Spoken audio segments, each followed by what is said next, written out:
Hey friends, I'm Stephanie and I've been living in a Tesla for 2 years now. You guys are always asking how I cook, so today we're going to talk about that. I actually have a few different cooking methods in the car. The first one is my kettle. I use that to boil hot water, and then I even heat things up using that boiled water a lot of the time. It's my most efficient option.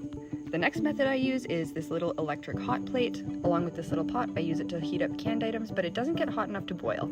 I power both the kettle and the hot plate with this little Bluetti battery. It's an 800 watt, but they do make bigger as well. The next cooking method is my little solo stove. It's a cute little smoke-free fire pit that I can carry with me pretty much anywhere. I also have regular campfires when I can, but since I'm in BC a lot of the time, we deal with a lot of fire bans, and I find that I end up eating things like this, just little wraps that don't need cooked at all, because it's easier. Thanks for watching, and let me know if you have any other questions about life on the road.